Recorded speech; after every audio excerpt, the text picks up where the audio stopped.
What's up, everyone? Welcome back again to the channel, and welcome back here to another video.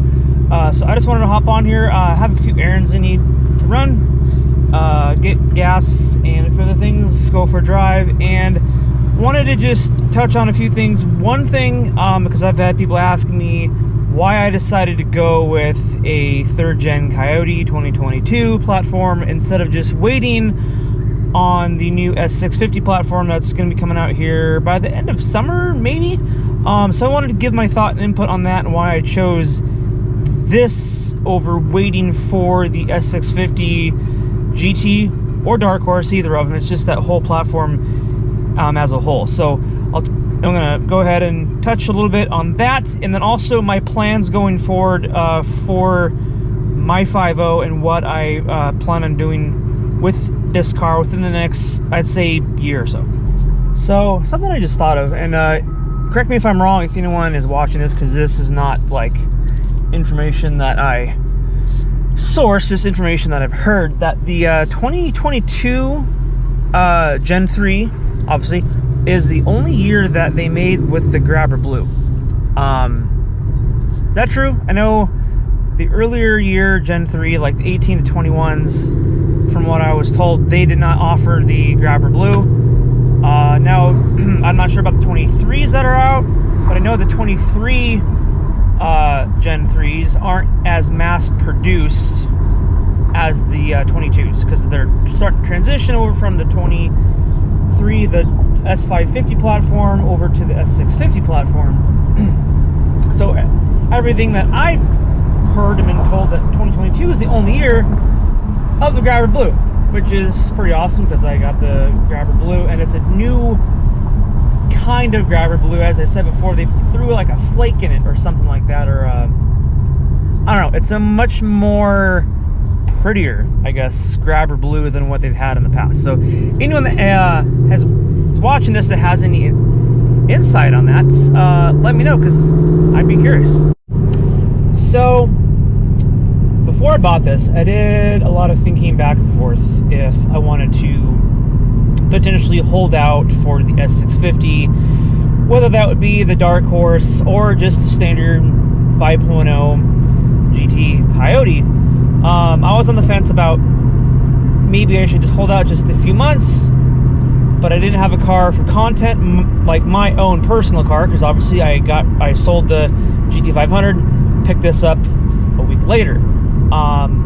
I had a plan for that, of doing content of other people's cars and other events to, I guess, fill the gap until I get my own car.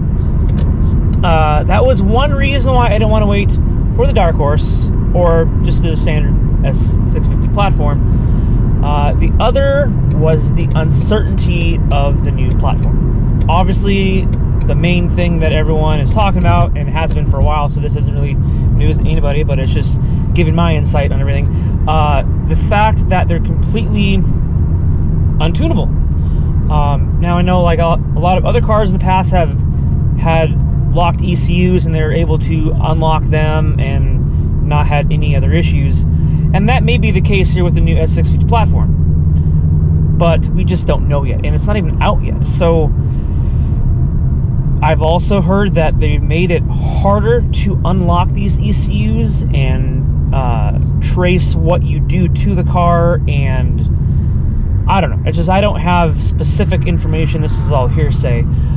So a lot of that gave into my decision of wanting to go with a tried and true, proven platform that's been out for a while, that doesn't have any issues with throwing mods at it. Now I know with the 22s, they are a little bit, not harder, they're just, they're not as easy to tune as, like, let's say a 2020. You can still tune them, you just got to purchase a separate device to tune them, but you can still throw the same type of mods on them.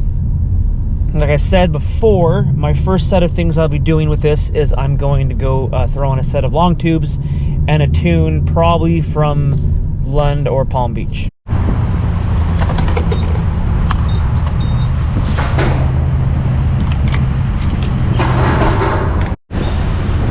price of gas, if anyone hasn't been paying attention, is slowly starting to creep up again a little bit.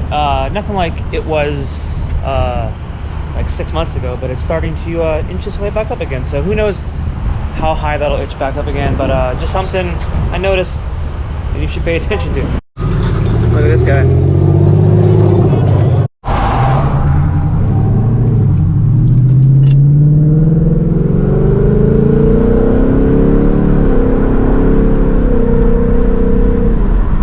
So I think for me, one of the reasons, as I said, I wanted to not necessarily jump on the train for the new S650 coming out is a lot of the uncertainty of that car. And I know once the car comes out, everybody and their mom is going to be balls deep in that car with making content with it and reviews and this, that, and the other. But for a while, everyone essentially is going to have the exact same car, the exact same platform, because you can't do shit to it. You can't throw a tune at it. You can throw like exhaust on it, like mufflers and maybe colder intake, you know, obviously stuff like that.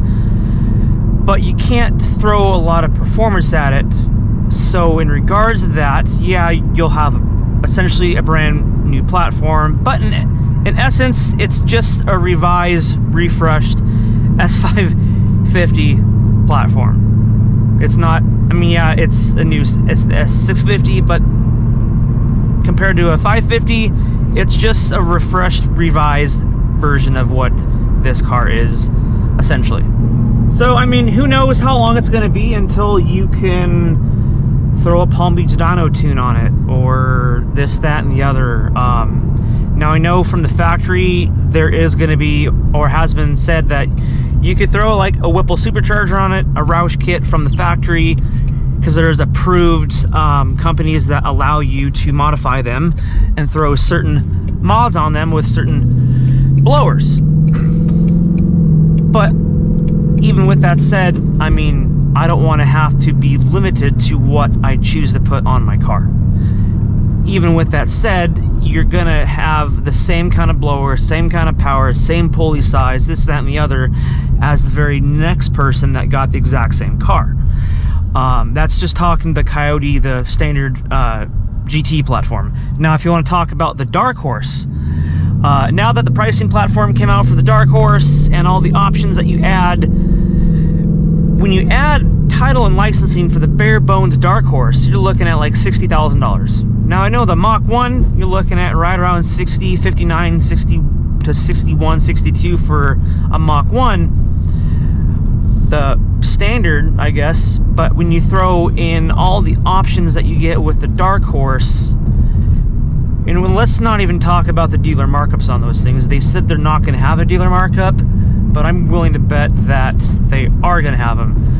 But you're going to be out the door, even when you don't factor in the cost of those ugly-ass carbon fiber wheels, painted stripes, all that nonsense. You're still looking at a $70,000 naturally aspirated Coyote. You're knocking on the door of GT500 money. What is that? Guy almost got into my lane.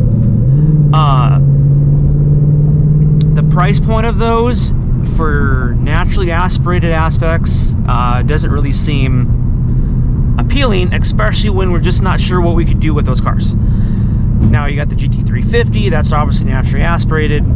You're looking at that same kind of price range, I guess. But at least with those, you could tune those. You could throw a tune on them, you could throw a Whipple, you could do twin turbo, you could do long tube headers. So for $70,000 for Dark Horse, who knows for God how long, you can't do shit to it.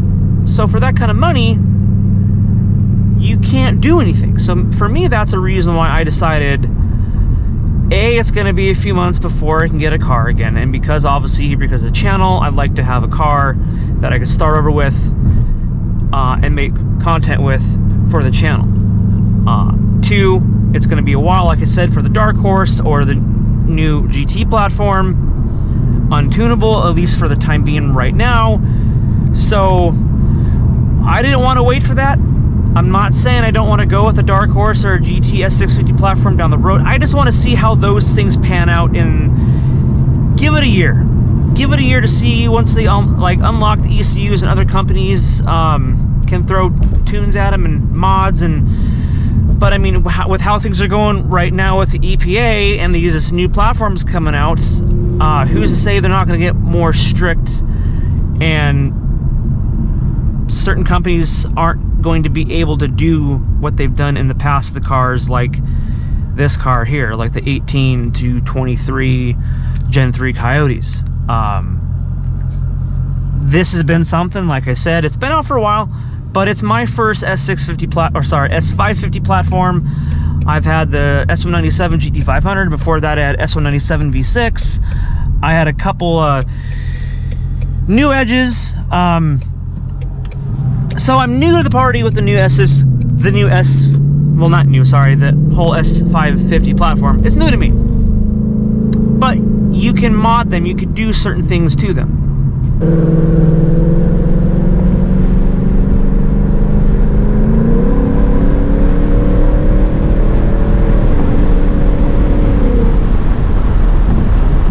Alright, so in regards to what's my plans are going forward with this car,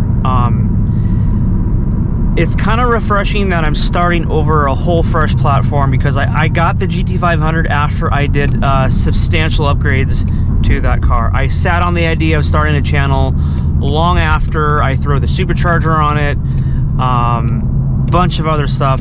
I should have started the channel a long time ago. So I like the idea of going Pro Charger.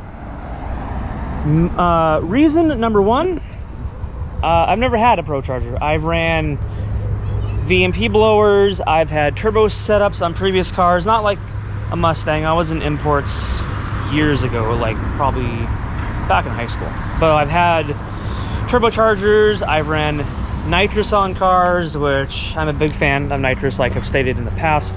So that could also be sprinkled into whichever application I choose, so there's always that possibility. But I like the idea of a Pro Charger or an ESS kit, because it's a power adder that I've never had or tried before on a car. Also with the Pro Chargers, they're essentially, you know, like a belt-driven turbo.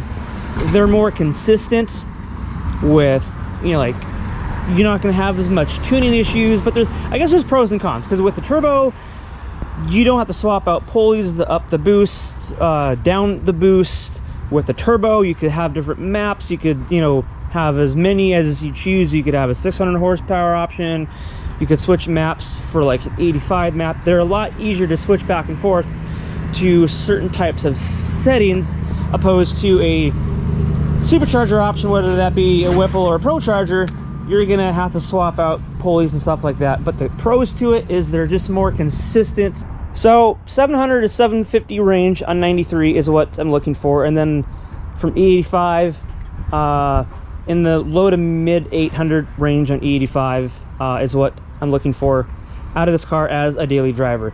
Now going forward, once I do pick up another car, I intend on keeping this car. And then going forward, my options over the Dark Horse is the 2020 on-up platform GT500. Those obviously have a different style platform when it comes to like supercharged, so that's why I'd rather go with a Pro Charger kit on this, so it doesn't have the same type of a setup as the GT500. So I essentially want to have two different types of builds. A Pro Charger build and then a GT500 build if I went with the route with the GT500, or after, like I said, when the Dark Horse and the new S650 50 has been out for a while, if those are unlocked and they've been proven to be successful, then that also might be the route I choose to go down. Which, you know, I haven't decided which way I'm going to go, but I'm probably leaning toward the new GT500 as the additional platform on the channel. Once I do have the other vehicle here for the channel, whichever that is, S650, GT500, whatever, this car is going to be slowly transitioning over to a track focused car for drag racing, straight line,